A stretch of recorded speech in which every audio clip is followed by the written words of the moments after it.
بسم اللہ الرحمن الرحیم۔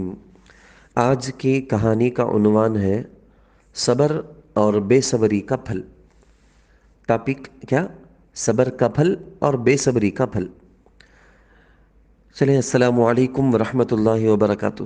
پیارے بچوں، ریحان جس کی عمر 8 سال تھی، وہ ایک شہر میں رہتا تھا، قریب کے ایک مدرسے میں دینی تعلیم حاصل کرتا تھا، مدرسے سے روزانہ گھر آ جاتا تھا۔ ایک بار کیا ہوا، ریحان مدرسے سے پڑھ کر گھر آیا۔ عصر کی نماز ہو چکی تھی۔ ریحان کی امی ریحان کی بہن سلمہ کا سبق سن رہی تھی۔ ریحان نے آتے ہی بھوک لگنے کا شور مچانا شروع کر دیا۔ والدہ نے کہا، بیٹا تھوڑی دیر صبر کیجئے، آپ کی بہن کا سبق سن رہی ہوں، ابھی آپ کو کھانا دے دیتی ہوں۔ مگر ریحان بہت جلد بازی کا عادی تھا، ارجنٹ کرتا تھا، صبر کرنا اس کو بہت مشکل ہوتا تھا۔ اس لیے ریحان سے صبر نہ ہوا اور خاموشی سے برآمدے میں رکھے ہوئے فریج سے ٹھنڈے چاول نکالے اور کھا لیے۔ ریحان کی والدہ کو جب پتا چلا کہ ریحان نے فریج سے نکال کر ٹھنڈا کھانا کھا لیا ہے، تو ریحان کی ڈانٹ ڈپٹ کی، کہا، تم کو اتنی بھی کیا جلدی مچی ہوئی تھی؟ کیا تم سے ذرا بھی صبر نہیں ہو سکا؟ سردی کا موسم ہے، شام کا وقت ہے، اور تم نے ٹھنڈے اور ٹھٹرے ہوئے سخت چاول کھا لیے جس سے تمہاری طبیعت خراب ہونے کا ڈر ہے۔ اگر تمہیں کھانے کی اتنی جلدی تھی تو کم از کم مجھے بتلا دیا ہوتا کہ میں تمہاری بہن کا سبق چھوڑ کر پہلے تمہیں کھانا دے دیتی۔ خیر، جو ہونا تھا وہ تو ہو چکا تھا، اب کیا ہو سکتا تھا؟ رات کو سونے کا وقت ہو چکا تھا۔ ریحان اور اس کے سب بھائی بہن سو چکے تھے۔ ریحان کے امی ابو بھی سونے کے لیے لیٹ چکے تھے۔ اچانک ریحان کو پیٹ میں سخت بے چینی محسوس ہوئی۔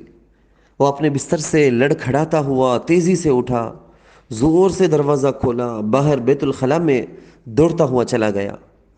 ریحان کے اس طرح اٹھنے اور زور سے دروازہ کھول کر باہر جانے کی آواز سن کر اس کے امی ابو بھی گھبرا کر اٹھ گئے۔ ریحان کے ابو دن بھر کام کاج میں لگے رہنے کی وجہ سے بہت تھک چکے تھے۔ انہیں بہت زیادہ نیند آ رہی تھی، مگر ریحان کے اس طرح اٹھنے کی وجہ سے ان کی نیند بھی اڑ گئی تھی۔ تھوڑی دیر کے بعد ریحان بیت الخلاء سے فارغ ہو کر اپنے بستر پر آ کر لیٹ گیا۔ ریحان کی والدہ نے معلوم کیا کہ بیٹے کیا بات ہے؟ ریحان بولا، کچھ نہیں، پیٹ میں گڑبڑ ہو رہی تھی اور مجھے دست آیا ہے، یعنی لوس موشن جو بولتے ہیں نا، یہ ہو گیا ہے۔ ریحان کی والدہ نے کہا کہ بیٹا، تم نے کھانے کے لیے جو صبر نہیں کیا تھا نا، اس کی وجہ سے تمہیں یہ پریشانی پیش آئی ہے، اور مجھے پہلے ہی تمہاری طبیعت خراب ہونے کا ڈر تھا۔